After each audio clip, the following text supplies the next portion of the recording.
Boa noite, Elaine. Boa noite, professor. Renata, boa noite. Boa noite. Boa noite, professor. Boa noite. Larissa, tudo bem? Tudo jóia com você? Tudo bem também.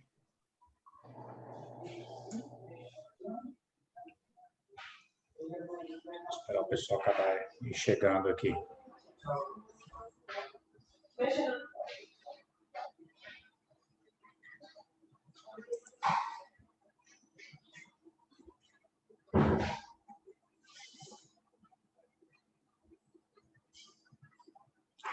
Ô, segunda brava, hein, Larissa? Fala não. De sábado e domingo é os dias que eu mais trabalho. Né? Porque toda segunda você tá que tá, viu?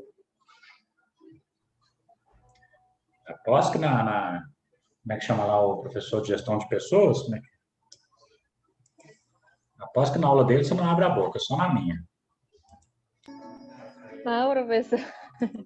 Porque segundona é segundona. Gabriel, boa noite. Júlia, boa noite. Boa noite, Bruna. Boa noite. Graciele, boa noite.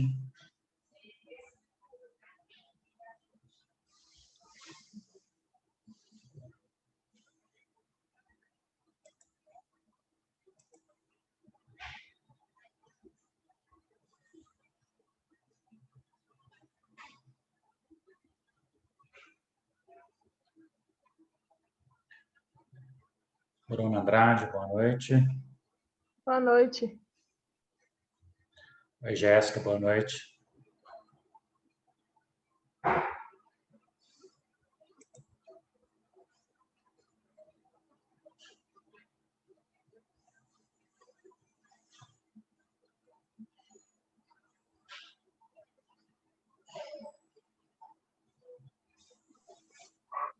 Boa noite. Boa noite, João Vitor. Tudo bom? Tudo ótimo com você? Tudo bem, graças a Deus.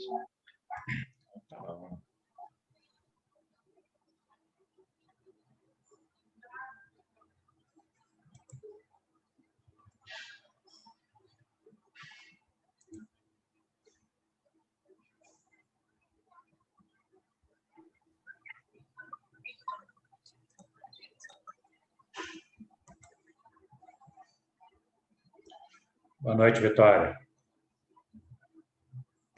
Boa noite, tudo bem? Tudo bem com você? Tudo bem também. Boa noite, Sérgio.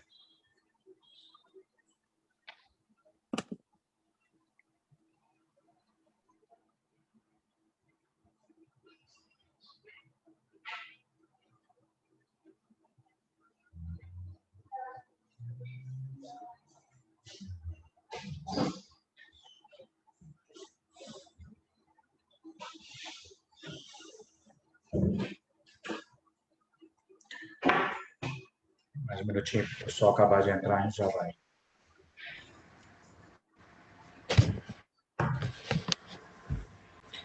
Boa noite. Bom, Sérgio? Beleza. Tá bom.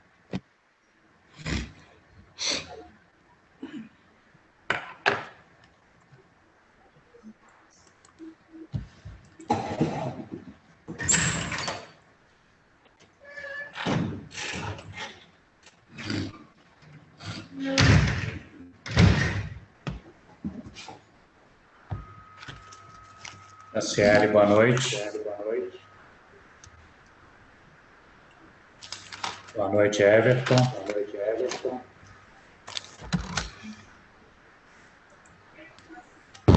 Boa noite.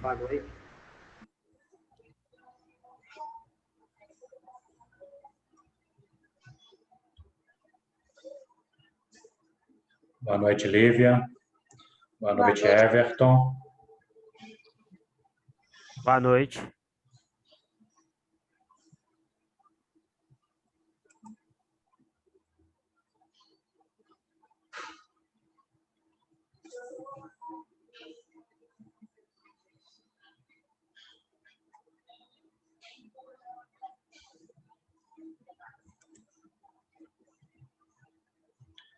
Boa noite, Thaís.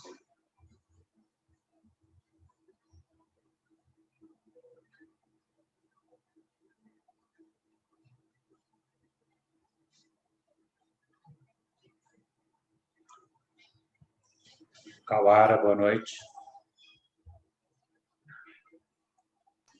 Boa noite.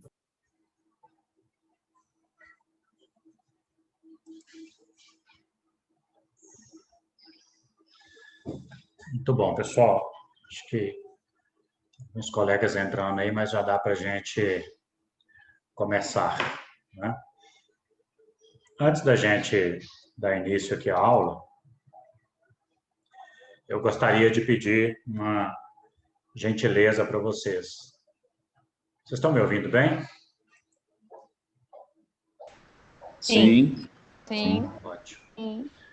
Pessoal, eu não tenho, assim, grandes problemas, né, quando as coisas são levadas para a coordenação. Eu não me incomodo nem um pouco com isso. Mas eu acho que, por uma questão de bom senso, a gente primeiro deve discutir, e qualquer coisa que eu não conseguir resolver com vocês, né, eu quero que vocês realmente fiquem bem à vontade, né, para levar para a Mariana, né? Eu, graças a Deus, não tenho nenhum problema com a Mariana, nós temos um relacionamento excelente, né? Conheço a Mariana já há muitos anos, ela foi minha aluna também, ela sabe o meu jeito de trabalhar. Mas o que eu tenho percebido é que, às vezes, tem assuntos que o pessoal nem me pergunta e já vai já pedir ajuda para a Mariana, né? Eu acho que a gente tem que pedir ajuda lá para a Mariana quando vocês não conseguirem resolver com o professor, né? Seja comigo ou seja com qualquer outro professor, né? É uma questão de respeito com o professor, né? Então, qualquer coisa que vocês não conseguirem resolver comigo, fiquem à vontade para levar para a Mariana para resolver, porque o importante é vocês terem a demanda de vocês resolvida. Mas é importante que vocês resolvam com a gente primeiro, né? Porque às vezes eu vejo que chega algumas coisas para lá, eu falo, Mariana, mas ninguém nem me perguntou isso, como é que esse trem já está chegando aí, né? Especificamente com relação à aula da semana passada, que eu não postei lá o link, e alguém perguntou no grupo, e eu respondi lá no grupo, mas ainda assim alguns, talvez desatentos, né, foram perguntar lá para a Mariana, aliás, foram perguntar não, foi dizer lá que eu não tinha postado a aula. Boa noite. Falei, boa noite, Gabriela. Eu falei, Mariana, eu não postei mesmo, né? Boa noite. Porque boa noite. Porque quando eu terminei de fazer aula aqui com vocês, eu fui gravar, meu computador deu pau, e aí eu não consegui gravar, então eu não consegui postar, né? Mas eu postei lá os slides e o material impresso, né? Então, por isso que não está lá no YouTube, né? No canal do YouTube, nem vai estar, porque eu perdi a gravação, né? De certa forma, eu fico tranquilo com isso, porque não perdi porque eu quis perder, perdi porque deu pau no computador, sinto muito, mas também, como eu disse desde o primeiro dia de aula, o importante é que a gente esteja aqui presente na aula, né? É para isso que se a gente tivesse presencial, não tinha aula gravada, né? Eu entendo todas as dificuldades, né, de algumas pessoas de entrar e etc., mas algumas pessoas já me mandaram o WhatsApp no privado, eu já entendi, eu entendo as exceções, não tenho problema nenhum quanto a isso, não tenho aqui nenhuma camisa de força, mas eu acho que por uma questão de respeito, bom senso e bom relacionamento, né, que as coisas primeiro vocês trazem, se não conseguir resolver comigo, fique à vontade para levar para a coordenação. Eu não tenho nenhum problema com isso. O problema não é levar para a coordenação ou deixar de levar. Eu só acho que a gente precisa resolver primeiro, porque senão fica um negócio meio chato, né? Desnecessário, um negócio meio infantil, meio de criancinha. E isso realmente, já desde o início do semestre, né? Nós estamos aí na terceira semana, desde o início do semestre isso está acontecendo, me incomodando, e eu não falei, mas realmente parece que as pessoas não têm senso, então por isso que eu estou falando nesse momento, ok? Então fique à vontade para vocês resolverem comigo o que precisarem, o que tiver a meu alcance, como eu coloquei no primeiro dia de aula, eu estarei à disposição, né? O que der para a gente resolver, desde que não seja situações de facilitações, né, desnecessárias que prejudicam o ensino-aprendizado, desde que não seja isso, qualquer outro assunto eu estou inteiramente à disposição para poder ajudar a resolver, principalmente nessas questões operacionais, que a gente sabe que acontece aí no início, né, e que muita gente tem dificuldade, seja pela internet, seja pela não ter conseguido se deslocar e etc. Tudo isso a gente entende, né? Mas acho que não precisa de nenhum desespero, né? A gente já chegou a casos assim absurdos que eu não quero comentar aqui, mas cada um sabe aí o que faz, tá bom? Muito bem. Dito isso, pessoal, na nossa última aula a gente falou de ISS, né? E deixamos lá um exercício que eu pedi que fosse enviado até hoje, antes do início da aula, né? Então eu vou verificar lá daqui a pouco, né? Quem postou lá. Também eu deixei o canal do WhatsApp também para quem quisesse enviar, para não ter nenhuma dificuldade, né?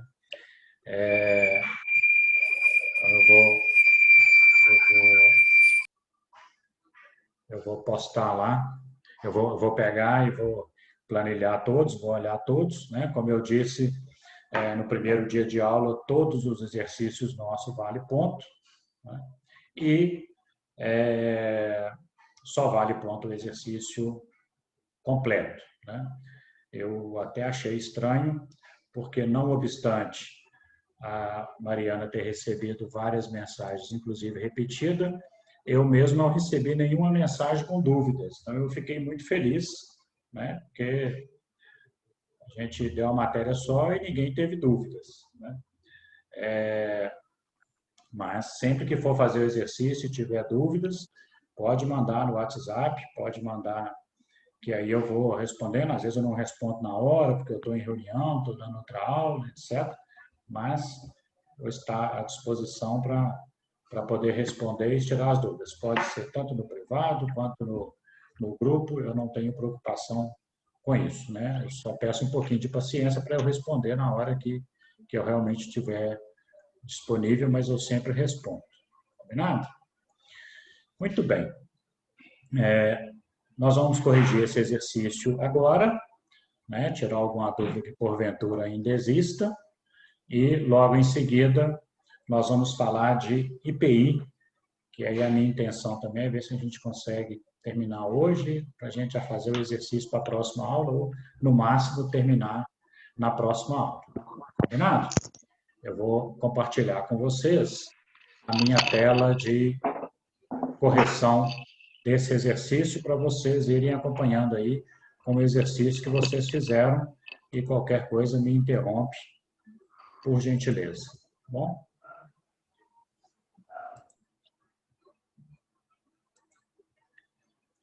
Muito bem, pessoal. Estão conseguindo ver aí a resolução do exercício? No arquivo do Word? Sim. Ótimo. Obrigado. Então, o exercício é o seguinte: considere as operações abaixo referentes a uma empresa prestadora de serviços estabelecida em Belo Horizonte, Minas Gerais, e faça a devida apuração do ISS. Considerar, quando aplicável, a alíquota do ISS de 2%. Muito bem. A primeira operação que nós temos aqui é uma prestação de serviços no valor de R$80 mil, sendo 30 mil referente a fornecimento de materiais. Qual a particularidade que nós temos nessa operação? Fala aí para nós, Bruna. 80 mil é o valor total, mas... Pode falar, você. Não, sim. Eu não sei, porque 80 mil é o valor total, mas 30 mil é referente aos materiais, né? Isso. Esses 30 mil, ele entra na conta ou não entra? Ah, perfeito. Do ISS. Olha bem, Luciane, o ISS é um imposto sobre o serviço, né? ISS, imposto sobre o serviço. Então, eu não tributo materiais, né? Então, o tributo de 50 mil. 50 mil, porque os materiais, eles são tributados pelo ICMS, que é o Imposto sobre Circulação de Mercadorias, que a gente ainda vai ver, né? Então, nesse caso, a minha tributação é só sobre os 50 mil, correto? Correto. Então, o que seria aqui na resolução? Ó, letra A, prestação de serviço com materiais.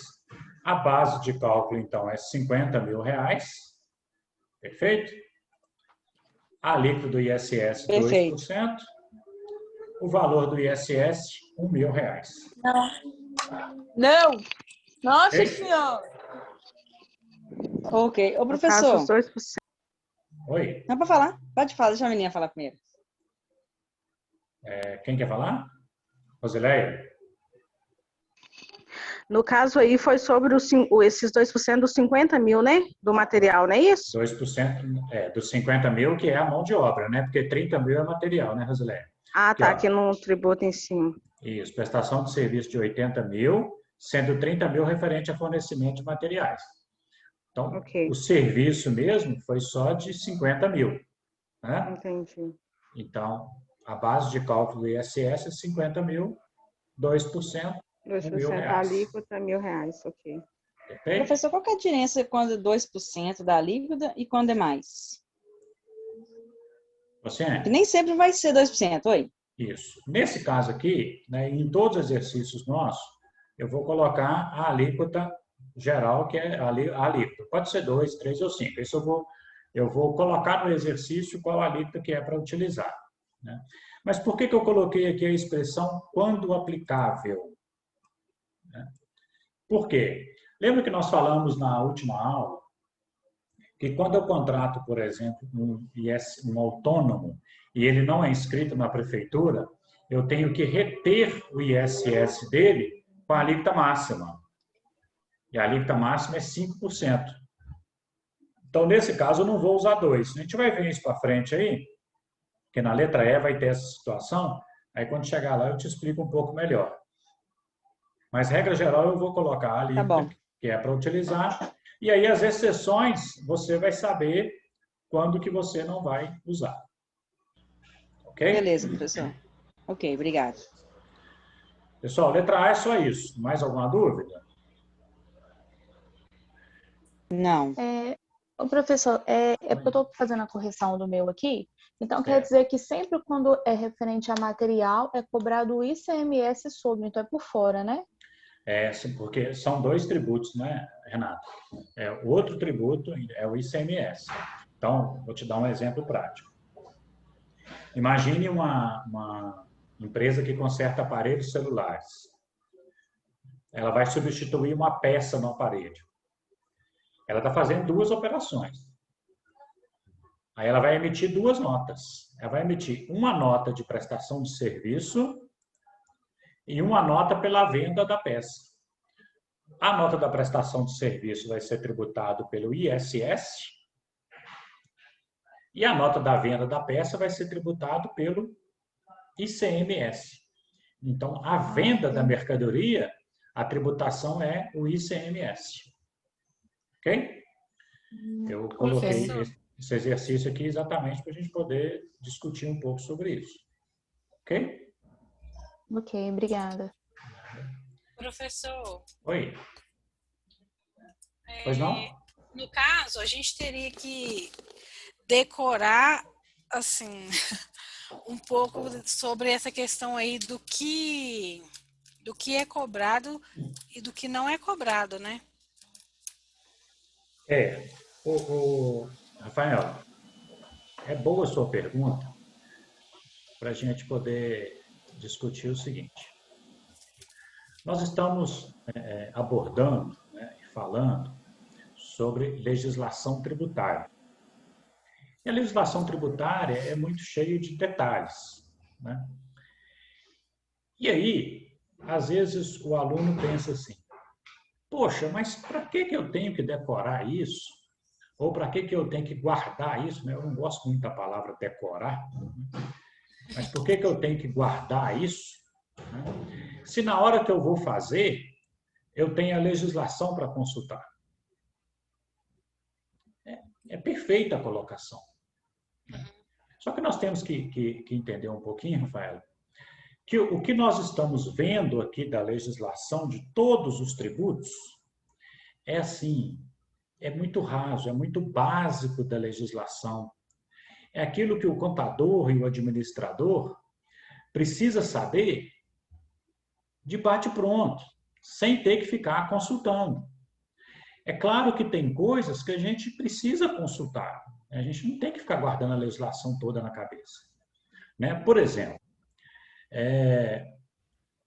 se eu coloco para vocês aqui que é uma empresa prestadora de serviços de consultoria e não coloca a alíquota do ISS, poxa, aí você vai ter que saber qual é a alíquota de ISS de uma empresa de consultoria em Belo Horizonte, que é 5%.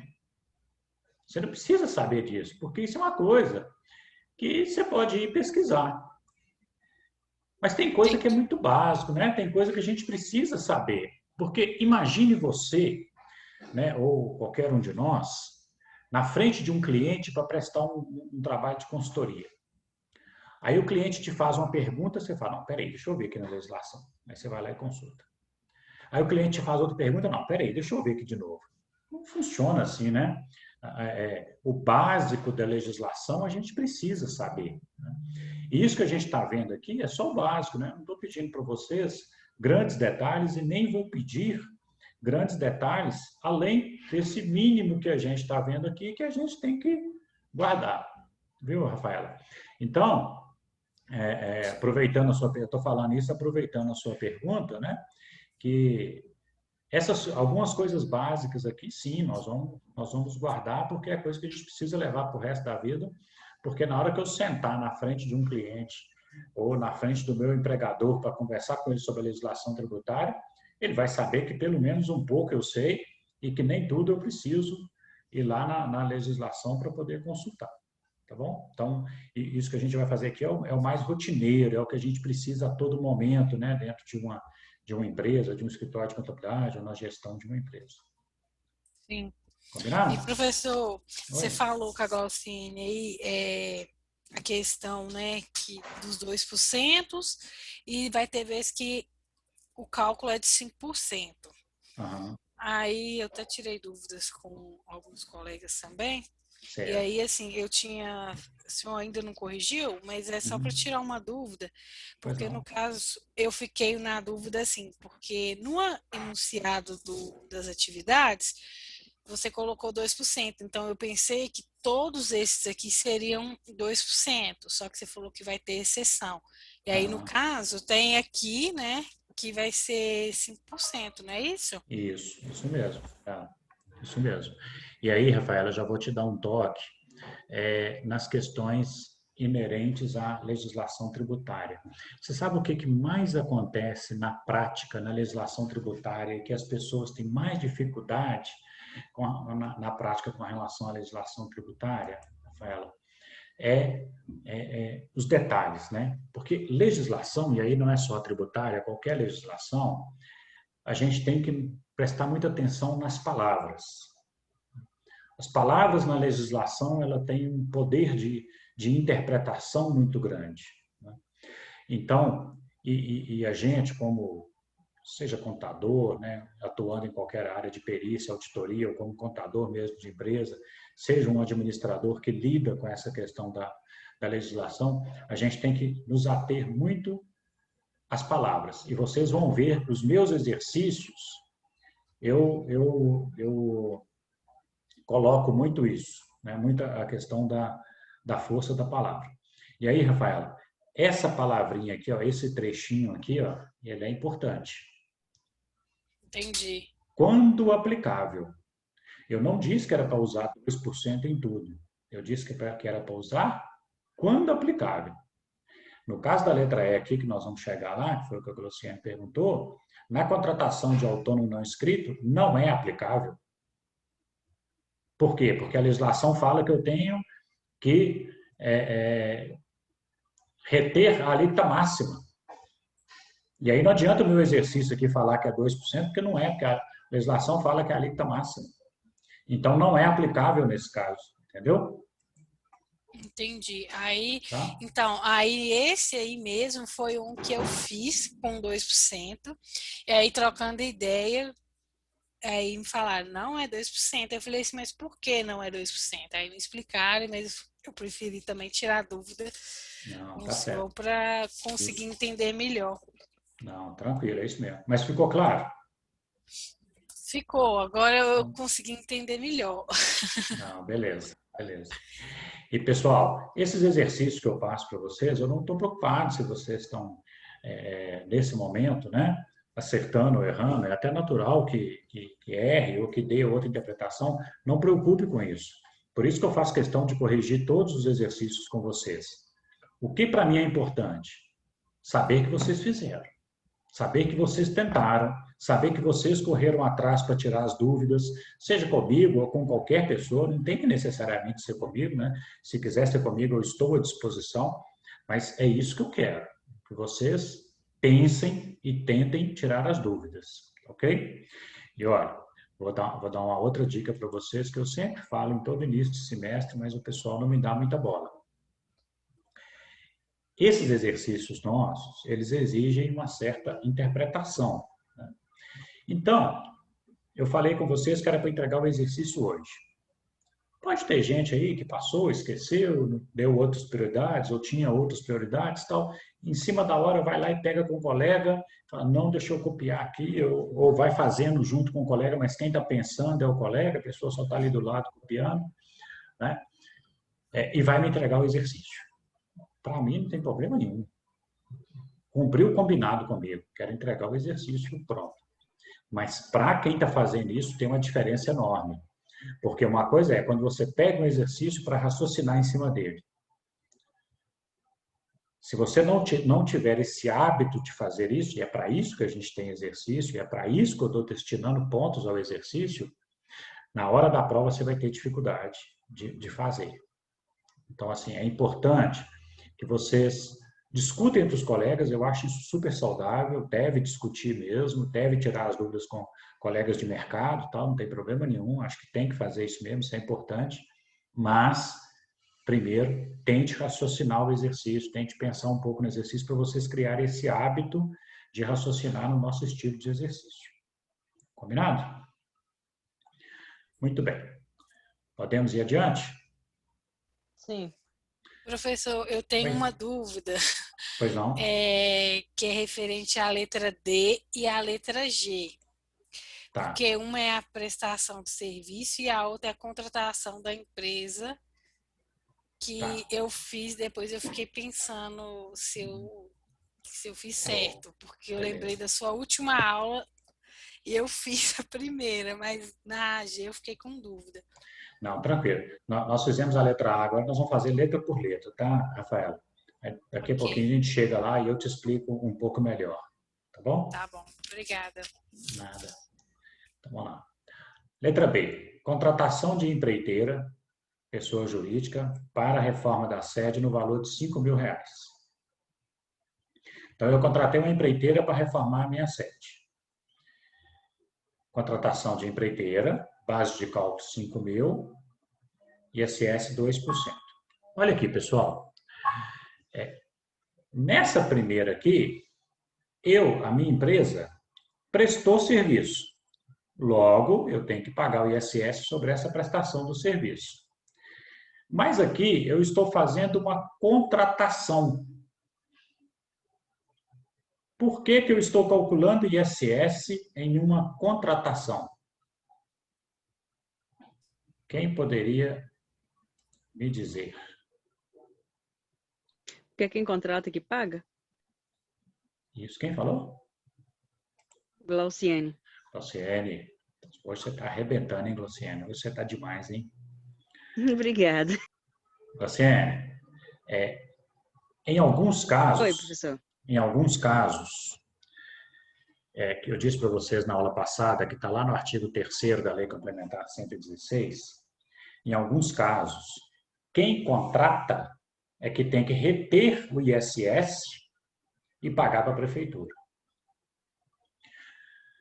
Lá no artigo 3º da Lei Complementar 116 tem um monte de situações. Mas eu vou dizer para vocês agora quais que nós vamos trabalhar, para vocês não precisar de guardar todos. Vocês só vão guardar as que eu vou dizer para vocês agora. Toda vez que a gente contratar uma empresa que para fazer um serviço da área de engenharia civil, o ISS tem que ser retido. E toda vez que a gente contratar um autônomo não inscrito na prefeitura, o ISS tem que ser retido. Ok?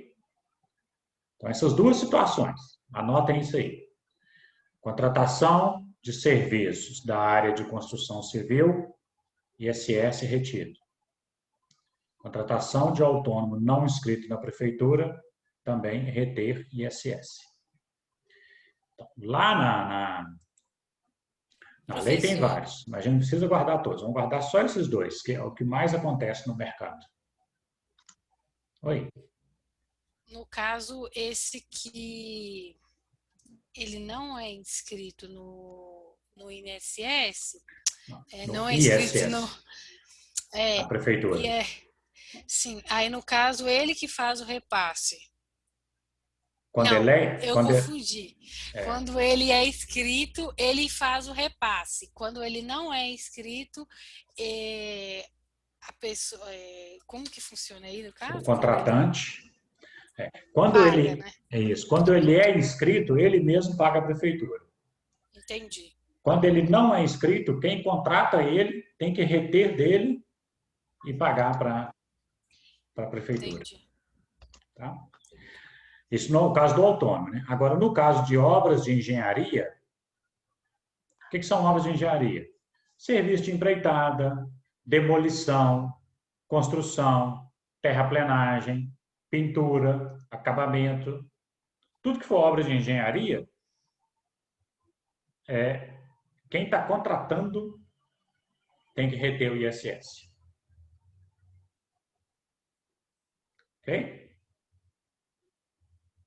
Então, nesse caso aqui, foi contratada uma empreiteira para prestar serviço de reforma da sede no valor de 5.000. Então, é serviço da área de engenharia. Por que que eu coloquei aqui? Na letra B, contratação de empreiteira, 5.000, 2% de ISS, R$ 100 de ISS retido. Olha o que vai acontecer nesse caso. Essa empresa que fez a contratação, ela vai pagar para a empreiteira 4.900, que é os 5.000 menos os 100. E vai pegar os 100 de ISS e recolher para a prefeitura. Então, isso que é reter o imposto. Eu vou pagar o prestador menos e a diferença, né, o valor da retenção, eu vou recolher para o órgão público, no caso aqui a prefeitura. Tá claro? Sim. Ok? Sim. Muito bem. Podemos ir para o próximo? Podemos. Sim, podemos. Olha o terceiro. Contratação de serviços contábeis no valor de 4.000. Olha o que eu fiz com esses serviços contábeis aqui, ó. Nada. Por quê? Eu pago ISS quando eu presto o serviço. Quando eu contrato, eu vou reter ISS em quais situações? Para Só autônomos, quando não cadastrados e para obras, né, de engenharia. Isso. Eu falei agora há pouco, né? Eu não falei serviço de contabilidade. Então, serviço de contabilidade não tem retenção de ISS. Ou seja, eu não tenho que fazer nada. Quem que vai pagar esse ISS? A empresa que me prestou o serviço de contabilidade. Ok? Eu, como contratante, aqui não tenho que fazer nada. Professor, peraí, o que você falou quando... É porque as meninas falaram juntas, eu não consegui entender. Não, vamos lá. Eu disse o seguinte. Nós tivemos uma contratação de serviços contábeis, né? Aí, nessa contratação de serviços contábeis, eu não calculei ISS. Por que eu não calculei ISS? Eu vou calcular ISS sobre duas situações. Primeiro, quando eu estiver prestando o serviço, que foi o que aconteceu aqui na letra A, eu que estava prestando o serviço. Ou quando eu contratar serviços de engenharia ou autônomo não inscrito na prefeitura. Então, é só nessas situações que eu vou calcular o ISS. Então, nesse caso aqui que eu estou contratando serviço de contabilidade, não tem que calcular ISS. Por quê? Quem que vai pagar esse ISS? O contador que me prestou o serviço. Ok? Igual no caso lá do prédio que eu trabalho, quem presta isso para o nosso prédio das contas é uma contabilidade. O prédio não paga, quem paga é a própria contabilidade, né? Isso, e é um valor fixo por mês, dependendo do... É um valor fixo, né, professor? No caso de serviços contábeis, pode ser valor fixo, sim, igual nós falamos na última aula, né? Quem é de profissão regulamentada pode recolher o ISS por valor fixo. Beleza. Ok? Ok. Tá claro, pessoal, a questão aqui do ISS? Sim. Ok? Muito bem. Aí, eu não sei se foi a Glauciana ou a Rafaela, acho que foi a Rafaela, não sei mais quem foi, que falou aqui da letra D, que é prestação de serviços em Montevidéu, no Uruguai, no valor de 60.000. Pessoal, eu prestei serviço em Montevidéu. O que é isso? Outro país. Outro país. Então, é uma... Prestação de serviço. Exportação. Isso. Exportação de serviço. Isso. Exportação, no caso, é isento. Exatamente. Então, Não é há uma... incidência. Isso. Então, é uma exportação de serviço, logo não tem incidência do ISS. Por isso que está aqui embaixo, aqui, ó, letra D, prestação de serviço em Montevidéu, 60.000, não calculei nada. Por quê? Foi uma exportação. Perfeito? Muito bem. Sim. Pode ir? Podemos. Pode. Letra E. Contratação de autônomo não inscrito no município no valor de 2.000. Autônomo não inscrito, eu tenho que reter o ISS, a alíquota total máxima. 5%. É isso? 5%. Então, contratação de autônomo não inscrito, R$2.000, a alíquota máxima 5%, R$100. Ok? Então, eu vou pagar esse autônomo 1.900 e R$ 100 dele eu vou pegar e vou recolher para a prefeitura. Então, aqui nós usamos 5%, porque é o que a legislação determina quando o autônomo é não inscrito. Então, nesse caso aqui, não é aplicável os 2%. Por isso que eu coloquei aqui. Quando aplicável, usar 2%. Nesse caso, não é aplicável, porque nesse caso tem que ser 5%. Perfeito? Perfeito. Ok. Bem. Perfeito. Letra F. Isso é uma pegadinha, hein? Não, Verdade. Não é. Meu coração é bom, não faço pegadinha, não. Coração bom. Aqui. Professor, Letra... quando Oi. o autônomo tem algum valor que o autônomo, quando ele perdi a frase. Quando eu lembrei, eu falo de novo. Tá. Mas o autônomo, se ele é inscrito, cada prefeitura tem uma legislação. No caso de Belo Horizonte, ele paga trimestral, R$200 e poucos por trimestre. Tem prefeitura que cobra anual, um valor anual. Normalmente se cobra um valor anual. Belo Horizonte também é anual, só que divide em 4 parcelas, aí fica parcela trimestral. Entendeu? Mas aí ele paga um valor fixo para a prefeitura, entendeu? Não, no caso era sobre até essa questão F aí mesmo, porque o autônomo no valor aí de 40 mil. É a próxima, né, que nós vamos corrigir agora. Isso. Aí não tem um valor, tipo, porque no caso eu coloquei aqui na minha, que ele não precisa pagar porque ele já está... Não, como é que é? Que ele é inscrito. Isso, mas aí não tem um valor, tipo, máximo, não? Não. Tipo assim, que ele, por exemplo, eu conversando com uma amiga minha do meu trabalho, ela falou assim, eu acho que essa questão aí, não sei se está certo, porque tem um valor máximo que ele pode ter por ano lá. Aí ela falou que estava achando que ultrapassava. Não, Rafaela, o autônomo, ele vai recolher o ISS sobre o valor fixo, independente do faturamento dele não ter faturamento. Se ele não faturar nada, ele vai recolher aquele valor. Se ele faturar R$10, vai recolher aquele valor.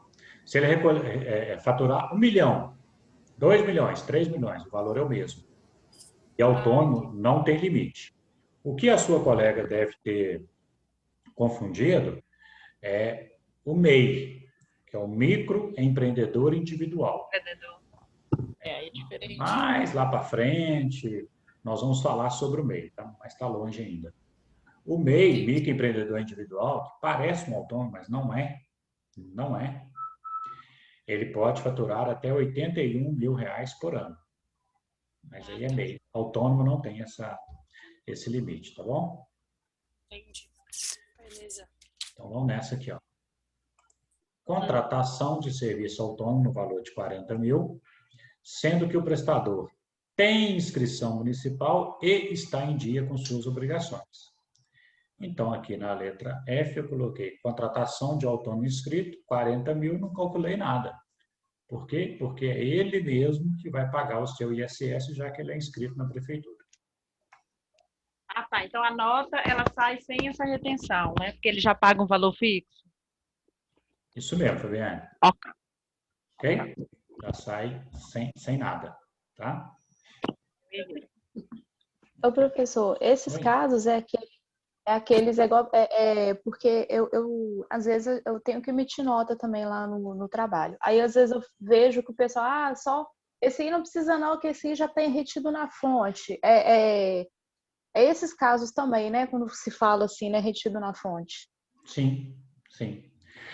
O retido na fonte, Renata, é esses casos que eu coloquei aqui, por exemplo, a letra B, que é a contratação de empreiteira, ela teve retenção na fonte, o autônomo não inscrito aqui teve retenção na fonte, né? O que é a retenção na fonte? Na fonte pagadora, ou seja, a fonte pagadora, quem está pagando, vai reter e recolher para a prefeitura, tá certo? Então, às vezes, na sua empresa, você pode emitir nota que vai ter retenção na fonte, ou seja, quem está contratando a sua empresa que vai reter o imposto de vocês e recolher, e pode ter situações que não vai ter retenção na fonte, que é vocês mesmos que vão pagar o ISS para a prefeitura. Ok? Ok. Letra G. Contratação de empresa norte-americana para trabalhos de consultoria no valor de 130 mil. Então, a minha empresa aqui no Brasil contratou a empresa norte-americana para fazer uma consultoria no valor de 130 mil. Então, isso aqui é uma importação, né? Isso. Importação. Isso. Exatamente, uma importação. E na importação, eu Não há tenho... incidência. Na importação tem, na exportação é que não tem. Então, na A empresa ela importação... pode vir de qualquer país, mas só que, porém, pelo serviço prestado aqui no Brasil, ele tem que ser cobrado, né? Perfeitamente. Aí isso quem mesmo. paga é a gente, né? Quem está contratando. Né? Aham. Tá? Então, contratação de empresa norte-americana, 130 mil reais, 2%, 2.600 reais.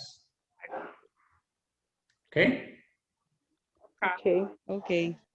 Aí, pessoal, eu coloquei 2 itens a mais aqui, que eu coloquei até para poder explicar um pouco melhor para vocês. Quem não fez isso aqui não tem problema, tá? Quem fez só até aqui a apuração de um por um aqui está ótimo.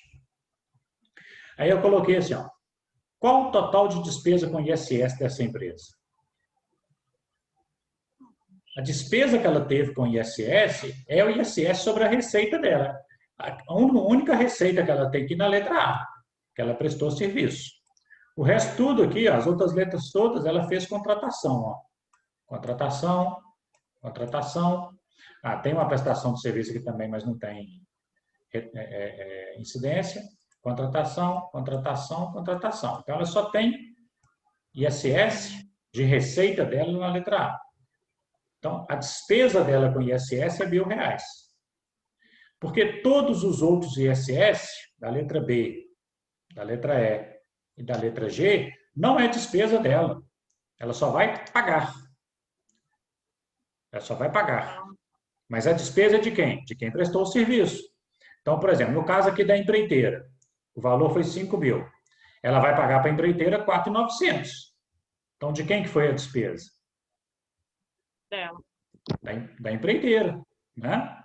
Porque fez a retenção da empreiteira. O autônomo aqui vai pagar para ele 1.900.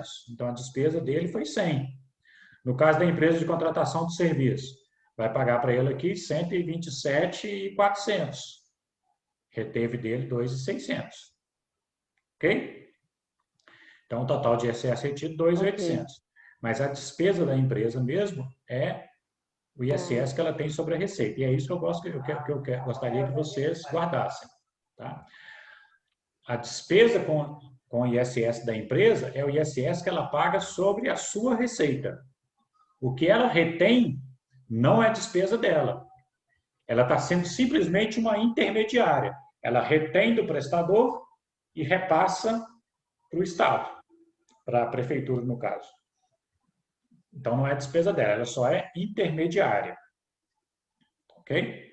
O que é despesa dela é o ISS sobre a receita dela. Tá claro isso? Claro. Sim, ficou. Muito bem, pessoal. Dito isso, nós vamos falar de IPI. Nós vamos fazer mais exercícios de... Oi. Antes de começar a outra matéria, posso tirar uma dúvida com o senhor? Claro. Não é nem da matéria, não. Fica à vontade. O senhor começou a falar sobre o MEI aí, pelo seguinte, hoje, quando a gente quer fazer um convênio médico e a pessoa não é estudante, não tem vínculo trabalhista, eles pedem, para poder conseguir fazer alguns convênios, eles pedem para a pessoa fazer um MEI. Como que é isso? O MEI é um microempreendedor individual. É uma modalidade que foi criada normalmente para aquele trabalhador informal. Né? Então, para cabeleireira, manicure, o camelô, pessoal que vende produtos porta a porta, como Avon, Natura, algumas prestações de serviços. Né? Então, o MEI, que é o microempreendedor individual, ele faz um registro em nome dele mesmo E aí ele vai ter um CNPJ. E paga caro, porque Aí, eu estava até olhando esses dias para minha filha. Tá, só terminando aqui. Aí ele vai ter um CNPJ. Eu volto na sua pergunta. Esse CNPJ é o que eu falei, que ele pode ter receitas de até 81 mil por mês, né? Então, por exemplo, um microempreendedor individual que presta consultoria. 80 mil por ano, né? 81 mil por ano, desculpe. Só pode ter até 81 mil por ano, uma média de 6.500 por mês. Né? A mesma coisa a dona lá do salão, né? do cabeleireiro, né? Só pode faturar até 81 mil por ano. O MEI, independente do valor que ele fatura, ele vai pagar 5% do salário mínimo de imposto. Então, o salário mínimo hoje é R$ 1.100. 5% vai dar R$ 55. Então, ele vai pagar R$ 55 de imposto, mais, se for uma atividade de comércio, mais R$ 1. Se for uma atividade de serviço, mais R$ 5. Então, a atividade de comércio vai pagar R$ 56, a atividade de serviço vai pagar R$ 60. Ok? Como ele vai ter um CNPJ, alguns planos de saúde conseguem fazer um valor melhor quando a pessoa tem CNPJ. Então, às vezes, os planos de saúde pedem para abrir um MEI para poder fazer o plano de saúde no CNPJ do MEI, para ficar com preço melhor. O que tem que lembrar é o seguinte: o MEI, ele pode ter MEI, ser empregado, normalmente não tem problema nenhum. O que não pode é ser MEI e empresário ao mesmo tempo. Então, você não pode ter um MEI e ser sócio de uma empresa. E tem que lembrar que quem tem um MEI, se ele for demitido, por exemplo, da empresa que ele trabalha, ele não recebe seguro-desemprego, porque ele tem um MEI, ele já significa que ele tem renda. Então, imagina uma pessoa que tem emprego, né, carteira assinada e tal, mas faz uns bicos lá final de semana, vendendo chocolate para Páscoa, fazendo qualquer coisa e cria um MEI para isso. Então, ela tem um MEI. Se ela for demitida do emprego dela, ela não vai receber seguro-desemprego, porque seguro-desemprego é para quem não tem renda. Se ela tem MEI, significa que ela tem renda. Ok? Ótimo saber disso. Obrigado. Viu, Professor, mas ela pode ser admitida, por exemplo, ela é funcionária, mas ela pode ter o MEI? Pode, né? Foi isso que eu entendi? Pode sim. Eu posso ser funcionário. Não recebe o seguro. Se eu for demitido do meu emprego, eu não recebo seguro, porque significa que eu tenho renda, entendeu? Agora, eu posso ter emprego, Fabiane, que é muito comum, né? A pessoa ter um emprego e fazer um bico à noite para poder, em outros horários, para aumentar a renda, né? Então, para legalizar essa renda extra que ela tem, ela pode criar o MEI. Ok? Só essa questão. Então, ela é segurada pelo INSS, né, professor? Na verdade, esses 5% que ele paga sobre o salário, né, que eu falei que dá R$ 55, esse 5%, na verdade, é o INSS que a pessoa está pagando para ela.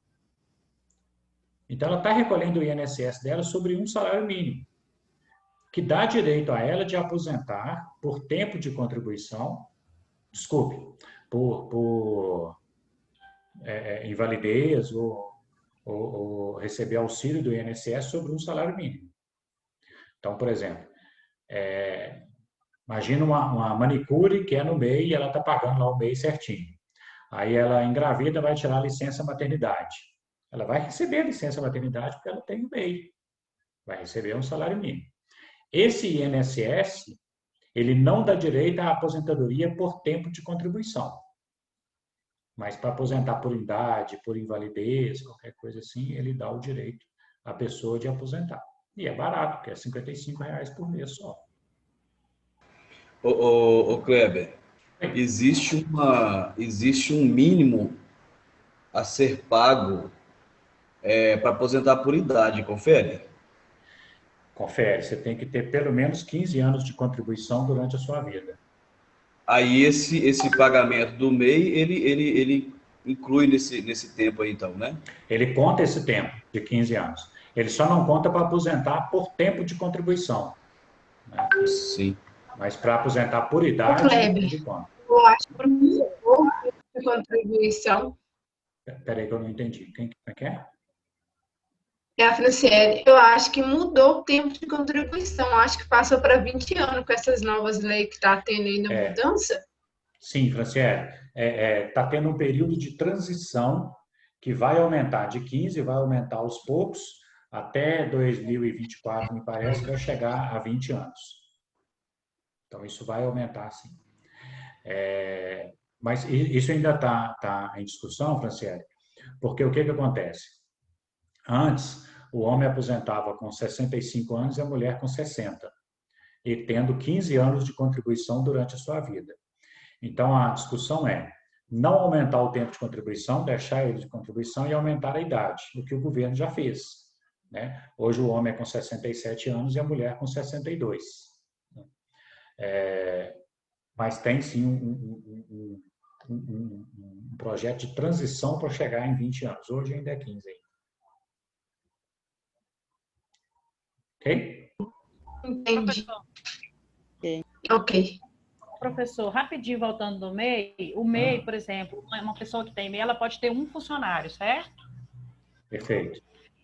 Se ela tiver com dois funcionários, por exemplo, no mês de fevereiro, ela já está desenquadrada ou ela continua com esses dois e em março ela já está desenquadrada? Ela é ela é desenquadrada a partir do mês seguinte que ela cometeu a infração.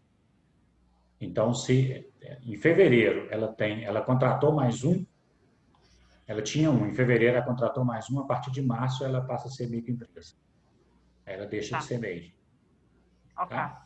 E lembrando que esse funcionário, Fabiana, ele só pode ganhar o salário mínimo, tá? Ah, é bom saber.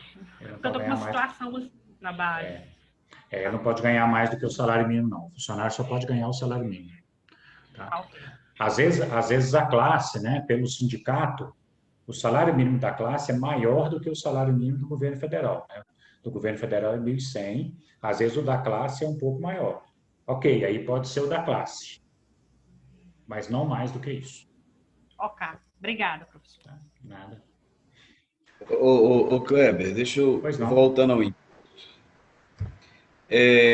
eu estou chegando agora no curso, então tem algumas coisas que eu acho que o pessoal já pode saber e eu não estou sabendo ainda. Quais são os mecanismos que tem aí que, se a empresa não fizer esse recolhimento desse ISS aí, ou né, se não cumprir essa legislação, quais são os mecanismos que podem pegar essa empresa ou autônomo que for? Sérgio, isso hoje é muito fácil de pegar por causa da automatização dos governos, né? Tanto municipal, estadual e federal. Então, por exemplo, hoje você já emite a nota eletrônica. Então, quando a empresa já emite a nota, a prefeitura já sabe o ISS que ela tem que recolher. Se ela não recolhe, a prefeitura já tem essa informação para poder cobrar. Isso no caso da prestação do serviço, quando a empresa está prestando serviço. Quando a empresa está contratando, existe uma declaração, aqui em Belo Horizonte chama 10, né, mas outros municípios têm outros nomes, Contagem chama X Online, na Uberlândia também, Nova Lima também, Lagoa Santa também chama X Online, que a empresa contratante ela tem que informar para a prefeitura toda a relação das notas fiscais que ela contratou e que teria que ter o ISS retido. Então, a empresa tem que fazer essa declaração. A empresa não faz. Aí é crime contra a ordem tributária, porque declaração falsa ou deixar de declarar é crime contra a ordem tributária, né? E a prefeitura, logo que ela detecta, né, que você tinha que fazer o recolhimento e não fez, a prefeitura ela te manda a intimação para você poder pagar. Se você não pagar, a Procuradoria do Município entra na Justiça, na Fazenda Pública Estadual, para você pagar, e aí já entra pedindo, ou para penhorar a conta corrente, né, o Bacenjude, ou para penhorar bens, ou então para você ir lá oferecer e parcelar. Né? A qualquer momento você pode parcelar o seu débito em até 60 vezes. E isso acontece na prática, então, não é só uma teoria, não. Não, isso, mas é muito, não é pouco, não. Acontece muito, aliás, é o que mais acontece, né? Normalmente, tributo é a última coisa que o empresário paga. Se ele tiver qualquer aperto, a primeira coisa que ele vai deixar de pagar é o tributo. Né? E ele deixando de pagar o tributo, ele tem que depois parcelar. Se ele não parcelar, certamente o município vai para a justiça. Então, nós temos aqui muitos processos aqui que a gente tem como tributarista, como perito na área tributária, do município cobrando ISS de empresa que deixou de pagar, ou às vezes a empresa nem deixou de pagar porque ela quis deixar de pagar.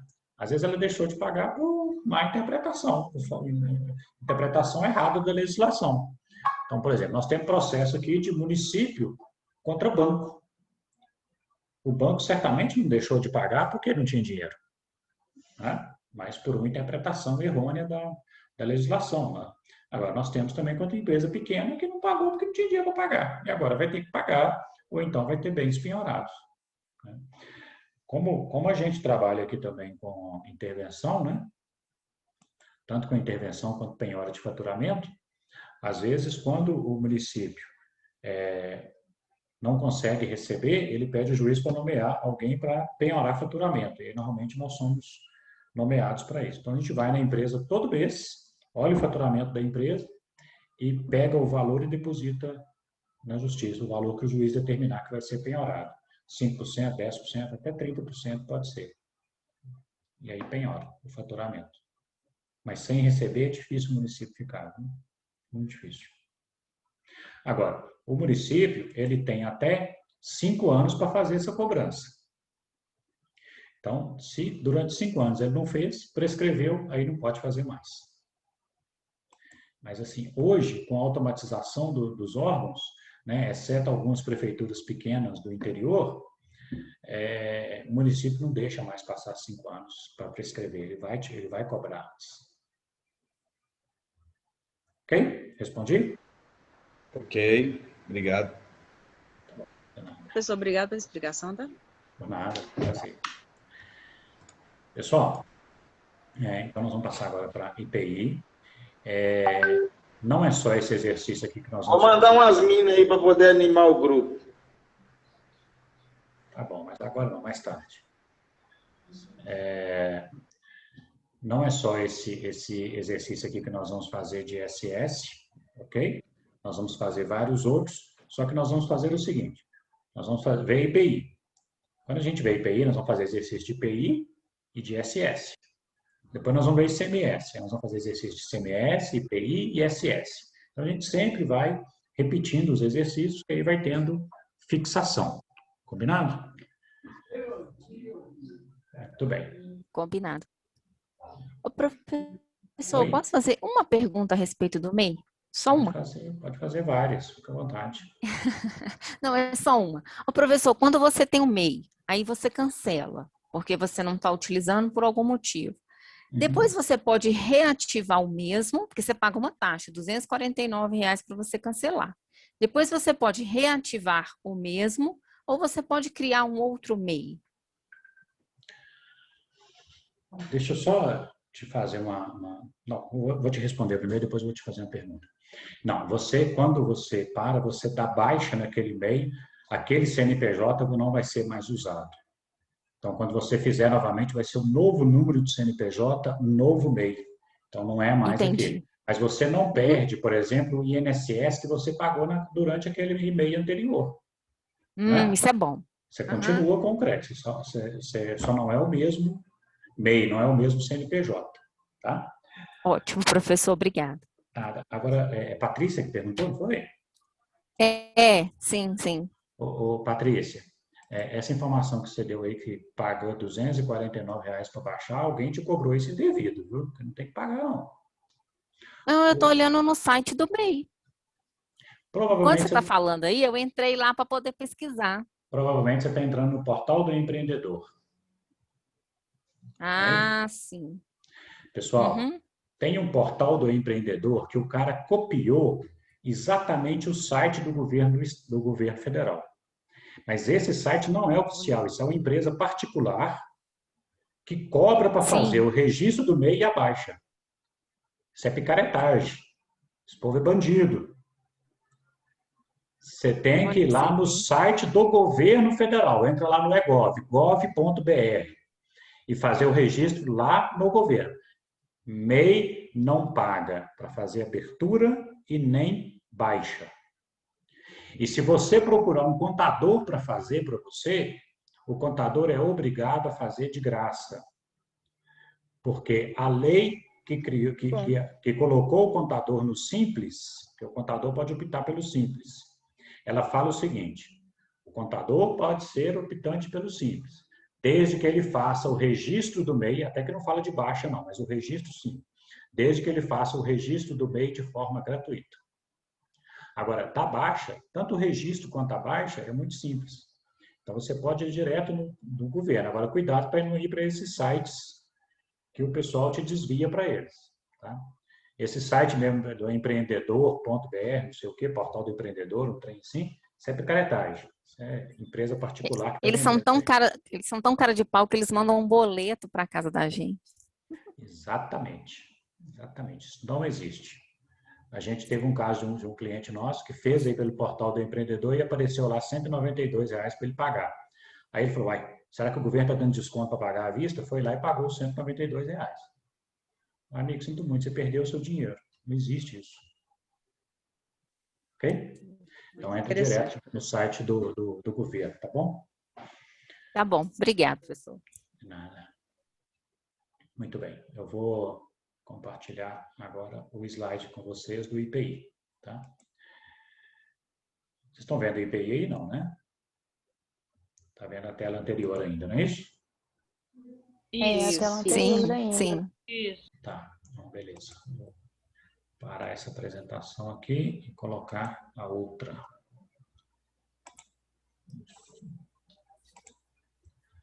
Muito bem, agora vocês estão vendo aí IPI, não estão? Sim. Sim. Beleza. Pessoal, esse material do IPI, tanto os slides quanto um conteúdo teórico, já está lá no Sistema Faculdade, ok? Eu já postei lá na semana passada. E terminando aqui, se Deus quiser, eu vou colocar a gravação lá no YouTube e vou lá e acrescento lá na aula o link, mas eu mando para vocês também no WhatsApp, tá bom? Muito bem. IPI, Imposto sobre Produto Industrializado. É um tributo de competência federal. Competência federal. Muito bem. O que é um tributo de competência federal? Miriam Matos, está nos ouvindo, não? Miriam?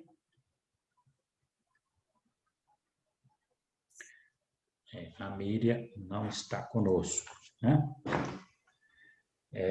Muito bem. Quem respondeu aí? Eu, professor. Glauciane? Glauciane. Sim? Então, fala para nós. O que é um produto de competência federal, Glauciane? Quando é federal, é referente ao Brasil inteiro. Todos os estados pagam. A gente paga para o governo federal, Isso. Como se diz, né? Não é só para o seu estado, é para o país. Isso.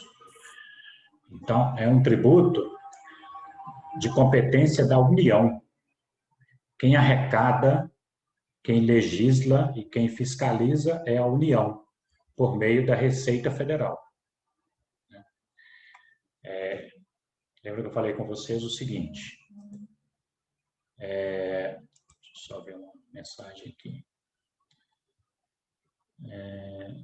A Miriam está falando aqui que ela está presente sim, a gente que não estava escutando ela. Não, Miriam, realmente a gente não estava escutando não, mas está tudo bem. Tá bom? Obrigado aqui por ter informado, tá bom? Obrigado.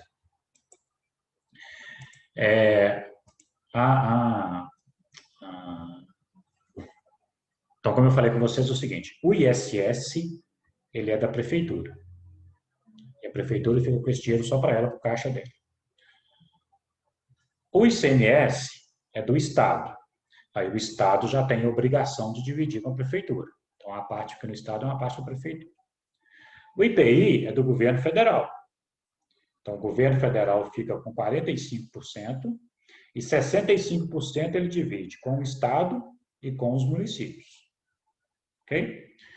Mas quem legisla e quem arrecada é o governo federal por meio da Receita Federal do Brasil. Ok? Ok. É um tributo não cumulativo. O que é um tributo não cumulativo? Quem saberia?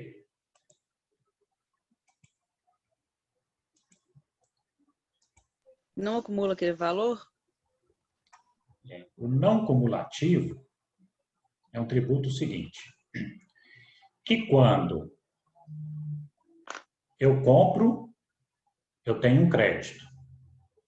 E quando eu vendo, eu tenho um débito. No final do mês, eu pago o imposto sobre a diferença. Ok? Então, preste bem atenção nisso, porque isso é meio chatinho, viu? Para a gente entender. Então, imagina o seguinte, eu fiz uma compra de R$1.000. Eu sou uma indústria. Desculpa que eu deveria ter falado isso no início. IPI é Imposto sobre Produto Industrializado. Então, quem que vai pagar IPI? A indústria. Ok? Só a indústria vai pagar IPI. Então, uma indústria, imagina que ela comprou um produto para sua produção, a matéria-prima, lá para sua produção, por R$1.000. Se eu considerar a alíquota do IPI de 10%, depois nós vamos falar sobre essas alíquotas, então ela pagou R$100 de IPI nessa compra. Então ela comprou por R$1.000, tem R$100 de IPI. Então ela tem um crédito de IPI, R$100. Aí ela fabrica o produto, faz o produto e vende o produto final. Por exemplo, por R$3.000 que ela vendeu o produto final dela. Se eu considerar também a alíquota de 10%, 10% de 3.000 dá 300. Ela vai pagar 3.300. 3.300. Mas olha a situação. Ela tem um crédito de 100 e um débito de 300. Então, no final, ela vai pagar 200. Ok? Então, ela vai pagar 200. Por quê? Porque o IPI é um tributo não cumulativo. Ou seja, ele faz abatimento, né? Faz abatimento sobre as compras. Quando eu compro, eu tenho crédito. Quando eu vendo, eu tenho débito. E aí eu pago a diferença. Ok. Como é que funciona isso na prática?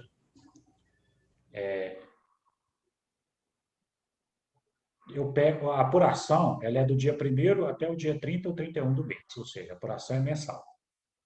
Então, eu pego todas as compras que a indústria fez e olho quanto que ela tem de crédito de IPI. Pego todas as vendas que ela fez naquele mês e vejo quanto que ela tem de débito de IPI. No final do mês, eu confronto o que ela tem de débito com o que ela tem de crédito e aí ela paga a diferença. Então, isso que é um tributo não cumulativo. É aquele tributo que, quando eu compro, eu tenho crédito, quando eu vendo, eu tenho débito. Isso que é o tributo não cumulativo. Ô, professor. Oi. Então, independente, vamos fazer uma outra colocação. Se a empresa compra 10.000 de matéria-prima, né? Certo. Aí 10% de 10.000 é 1.000, né?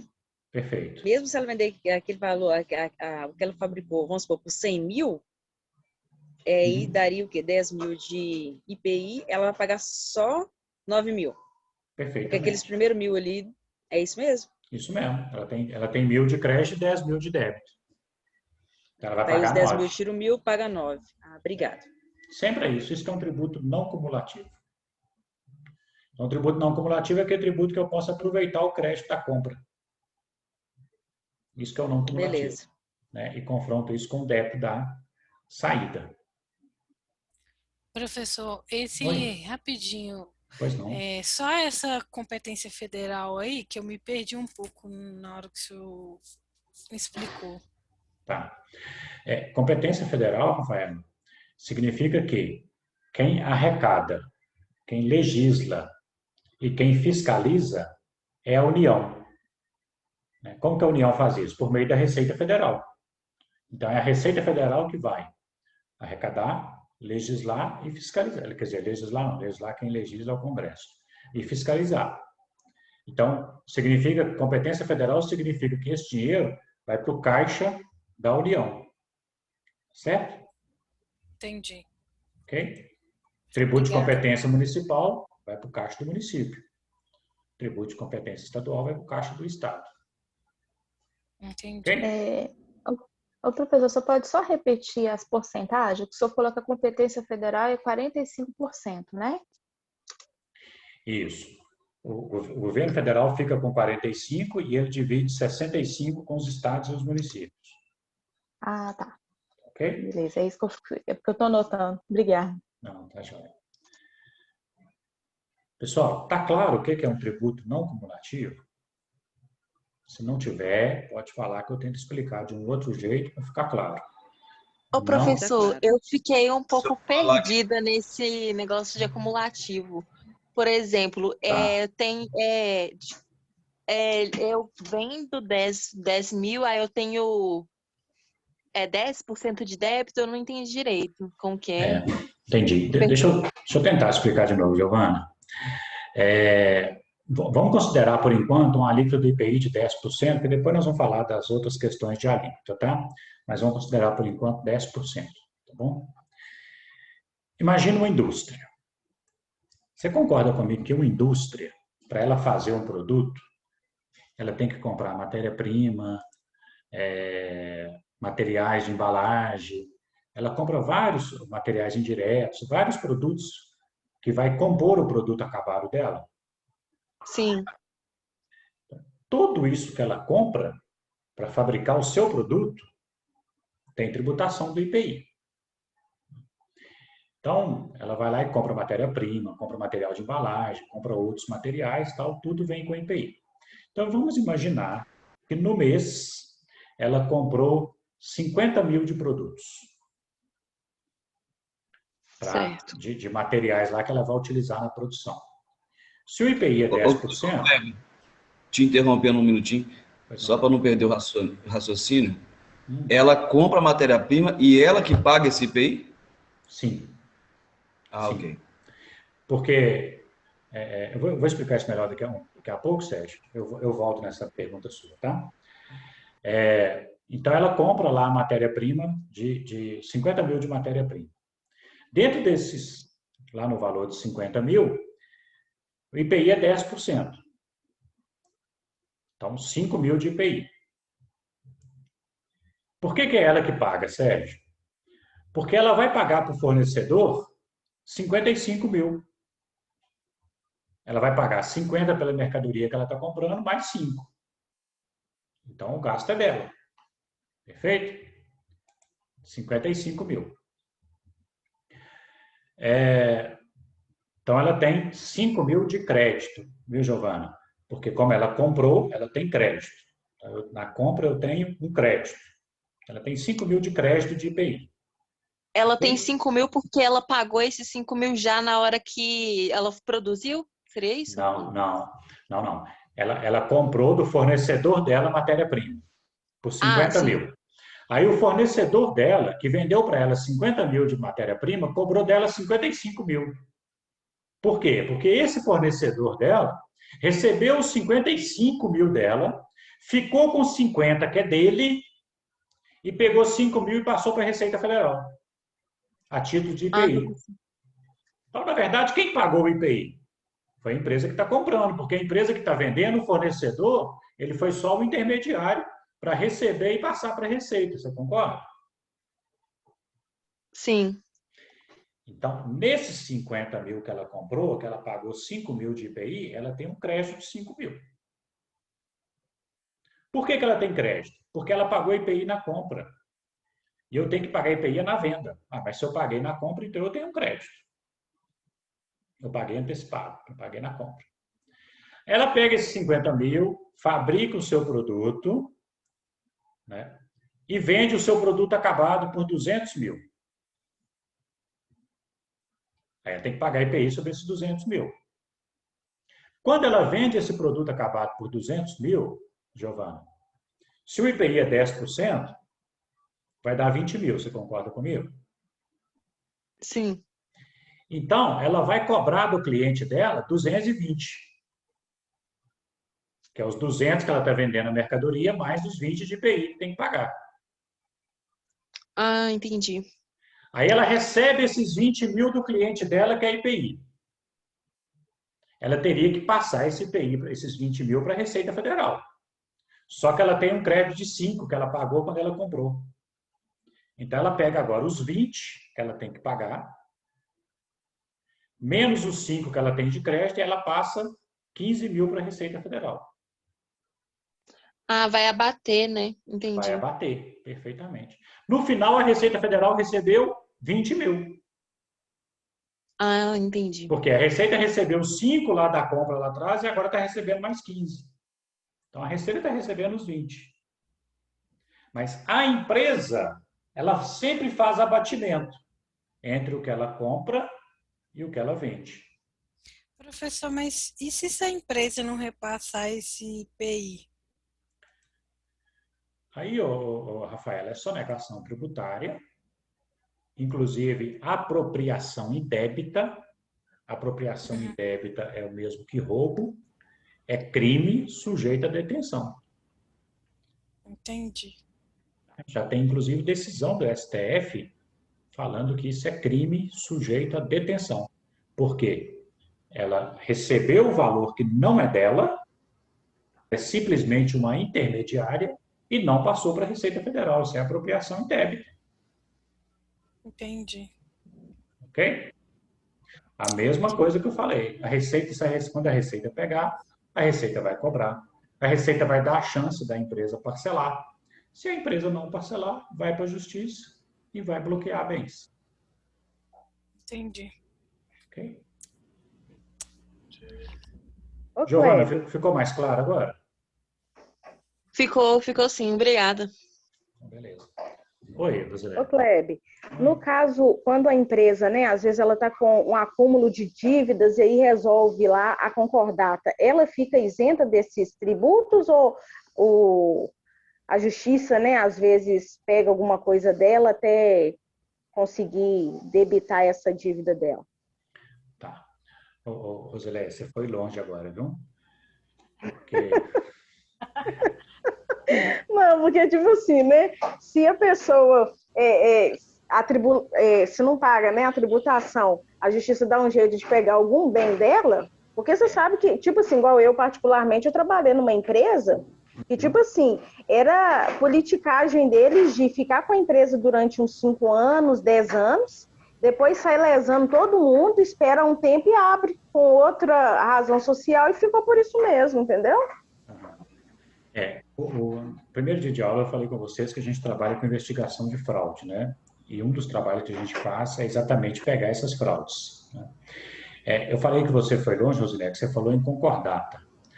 A concordata, ela acabou em 2005, né? De 2005 para cá já não existe mais a concordata, existe a recuperação judicial ou a falência, né? Então, a antiga concordata hoje chama recuperação judicial.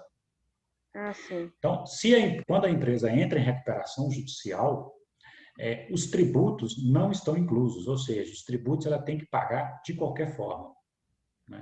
Então, só para você ter uma ideia, assim, isso só daria uma aula de um semestre, mas assim, só para dar uma explanada assim, para ficar um pouco, tentar ser rápido e ficar um pouco claro, quando uma empresa entra em recuperação judicial, ela pode pegar tudo que ela deve, colocar um deságio e propor um deságio, né?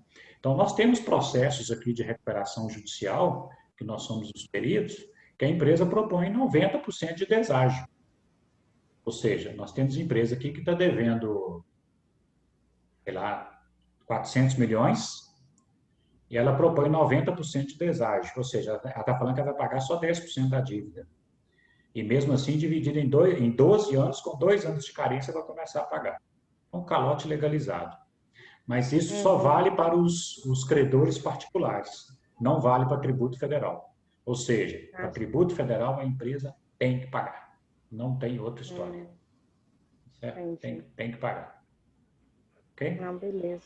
Obrigada, viu? Inclusive, pessoal, tem um detalhe importante, viu, Sérgio? Que vocês já viram lá a expressão na empresa limitada, não viram?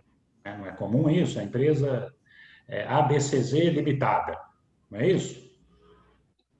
O que significa aquela expressão limitada? Esqueci. Essa expressão limitada significa que a responsabilidade do sócio é limitado ao capital social da empresa. Então, por exemplo, eu e a Renata vamos abrir uma empresa, certo?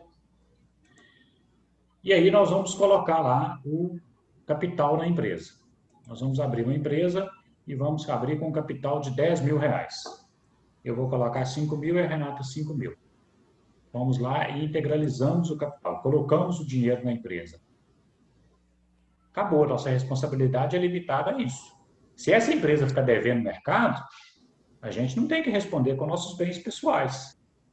Por quê? Porque a nossa responsabilidade é limitada ao nosso capital social, ao capital social que a gente colocou na empresa. Isso que significa a expressão limitada.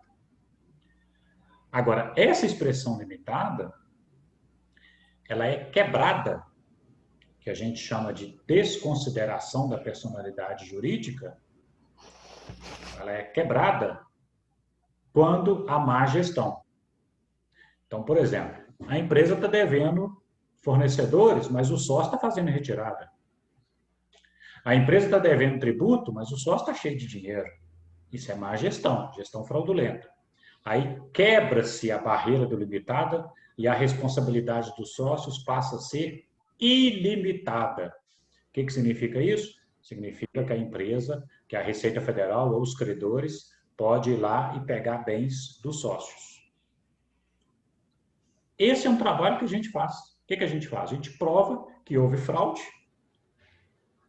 entrega para o juiz quebra a barreira do limitada e bloqueia os bens do sócio para pagar as dívidas que tem que pagar, seja tributário ou seja com particulares.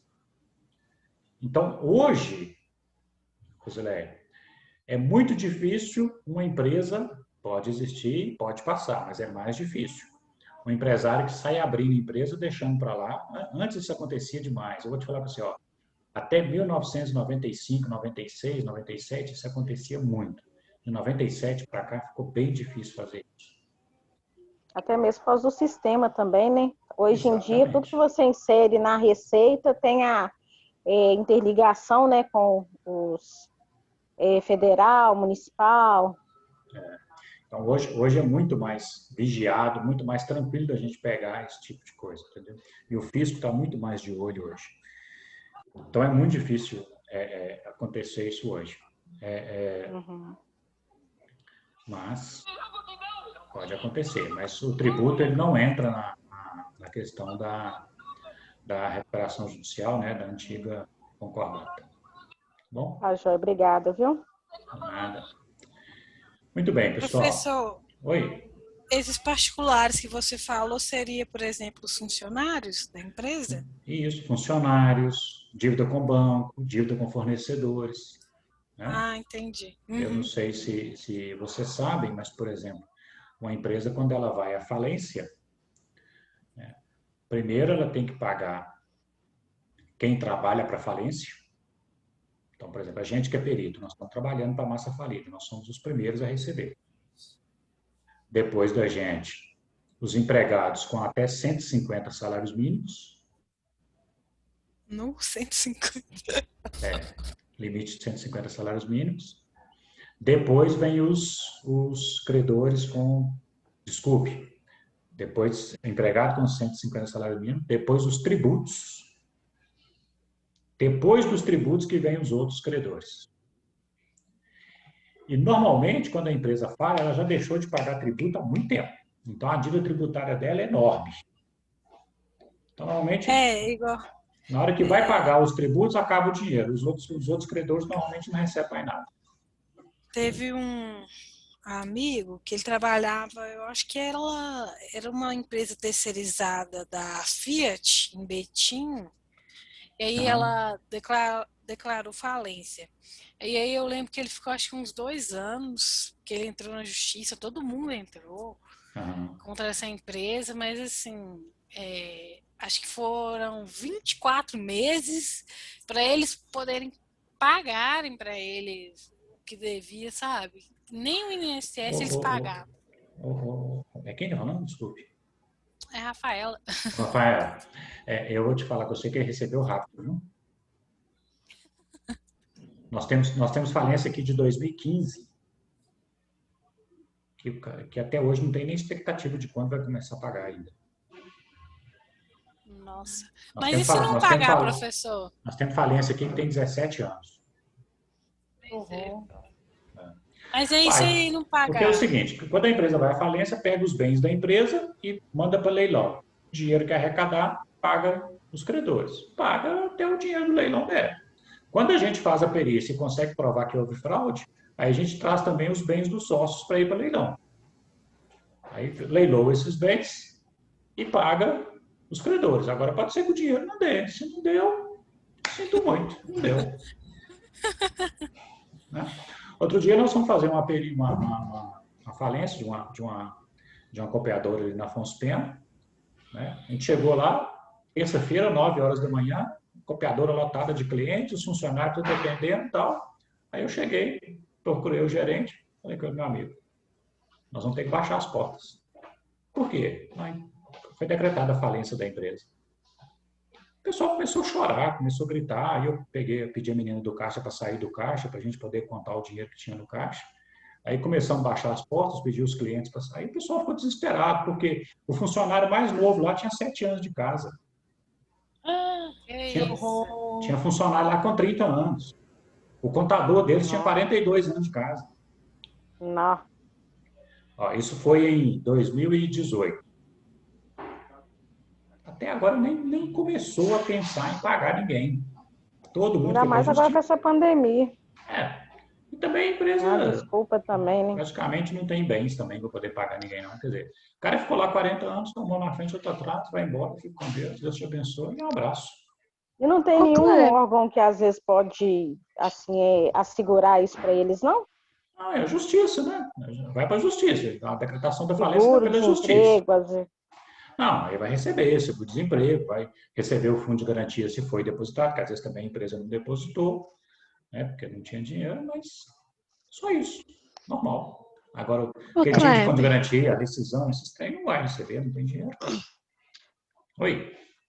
Aqui, uma vez eu escutei, não sei se é verdade ou se é mito, quando uma empresa entra em falência, ela não, em alguns casos, ela não precisa pagar os funcionários pela falência, é verdade? Não é verdade, não. Existe uma ordem de pagamento. Né? É o que eu falei. Primeiro paga quem está trabalhando na falência, depois paga os funcionários até 150 salários mínimos e depois paga os credores, o tributo e depois os demais credores. O que acontece? Mas ela é obrigada a pagar, né? É obrigada a pagar se tem bens. Por exemplo, nós temos falência aqui, o cara não tem nada. Por exemplo, eu tenho um cursinho aqui, que era um cursinho aqui em Belo Horizonte, o cursinho quebrou. O sócio não tem dinheiro. Sabe por que o cursinho tem de bens? Mesa e cadeira escolar de madeira. Sabe quanto que vale isso no mercado? Deve valer uns R$2.000. Acabou. O cara vai pagar o quê? Vai vender esses bens e vai pagar quem? Ninguém. Não vai pagar ninguém. E aí? E aí, sinto muito. Não vai pagar. Ninguém não tem dinheiro, não tem patrimônio para vender. Então, acontece isso, entendeu, Bianca?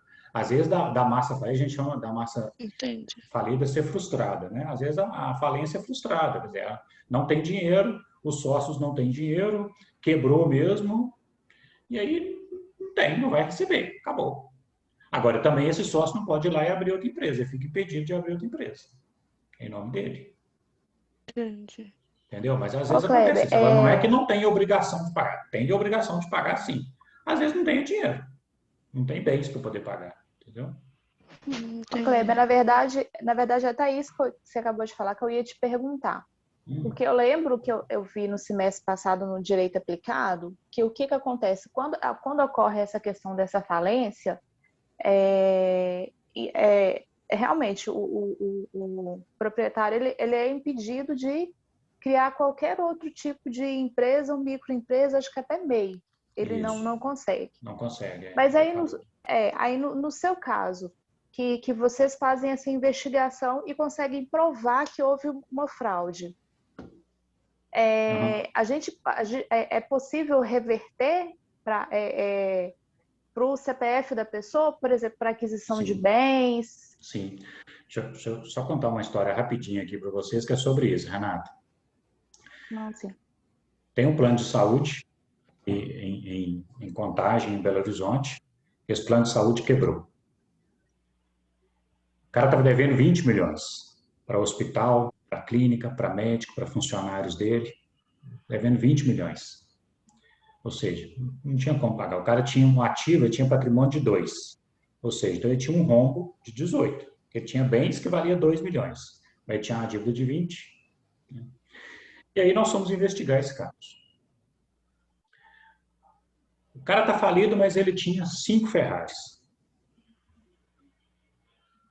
Mora no alto da Avenida Afonso Pena, na casa dele tem um heliporto. Nós achamos um jatinho dele em São Paulo.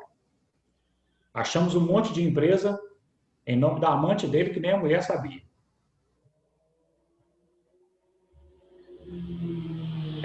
Achamos empresa em nome dos filhos. A amante dele, inclusive, é a amante do marido, do ex-marido da Sheila Carvalho. Ah, eu sei qual é. Sei de quem você está falando, professor. Eu sou cliente dela, né? Eu faço unha lá. Pois é. Então, assim, a gente achou bens em nome de um monte de gente. Achamos fraude na contabilidade. A contadora dele é minha amiga. Todo mês a gente almoça juntos. Mas eu denunciei ela, os bens dela estão bloqueados. Eu falei com ela, estou te colocando no meu laudo, vai bloquear os seus bens. Nós envolvemos... Da contabilidade? Uhum.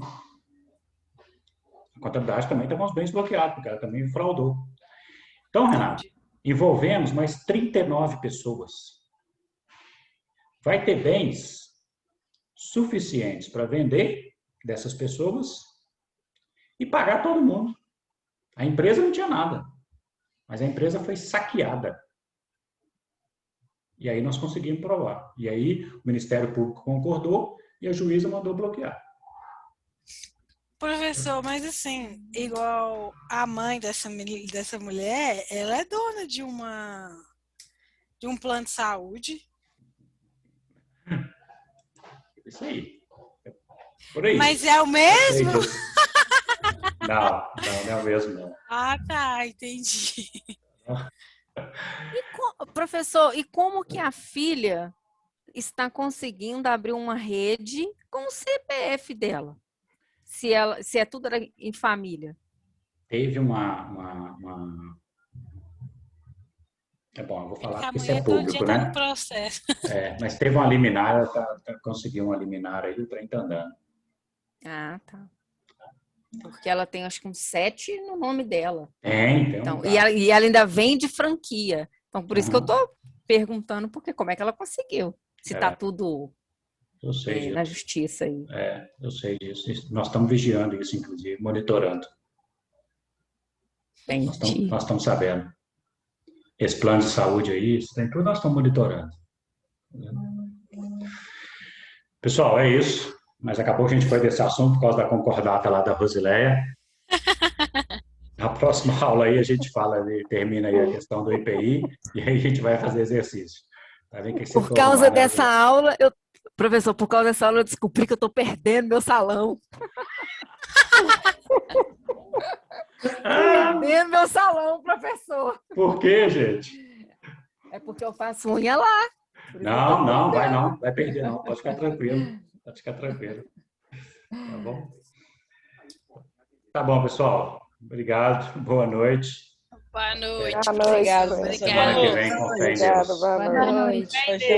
Obrigada, professor. Obrigado, professor. Tchau, tchau. Boa noite. Boa noite.